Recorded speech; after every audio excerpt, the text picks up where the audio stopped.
All right, history of bisphosphonates 101, 60-second medical. I have no disclosures.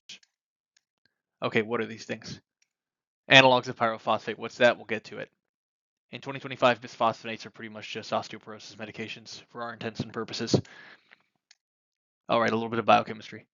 Inorganic pyrophosphate, naturally occurring compound in the human body. Notice the two phosphorus groups. That's a bisphosphonate on the bottom, also known as diphosphonate because of the two phosphoruses. We don't use that term as much anymore. A little bit of history. These were first synthesized in the 1800s and used in industrial applications for anti-corrosion properties because they're really good at sticking to metals and can prevent the formation of scale and rust. All right, Herbert Andre Fleisch, MD, really smart physician in the 1960s is when he did most of his work. He's from Lausanne, Switzerland, and after he graduated with his MD from Lausanne in 1959, he did a postdoc at the University of Rochester under Bill Newman. There he found naturally occurring inhibitors of calcification in human urine and plasma, and we'll get to why that's important. Oh, by the way, this is where he's from, Lausanne. It's very beautiful, and he's a beast.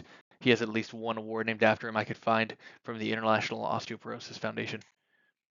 And this is his group. On the top left, you see Sylvia Bazaz, which is one of his partners once he moved back to Switzerland after his postdoc. So I said earlier that he found that there were naturally occurring inhibitors of calcification. Together with Bazaz, he was able to determine that the main inhibitor was inorganic pyrophosphate, and it looks like this. Remember that? And this laid the foundation for the idea that pyrophosphate is a natural, quote, water softener. And that's a term you see frequently in the literature with respect to pyrophosphate and bisphosphonates. And after a lot of study, it was found that diphosphonates, what we now call bisphosphonates on the bottom, with the P-C-P structure, were very successful at preventing calcification and were able to be effective when given orally, unlike other similar compounds.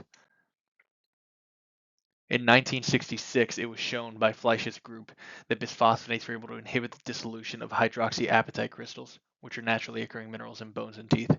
And these compounds were further studied and refined not too long after etidronic acid, which in the US was branded as Didronel, was approved by the FDA.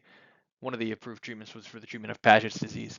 And stay tuned for part 2 on more details on why etidronic acid is no longer commercially available in the United States.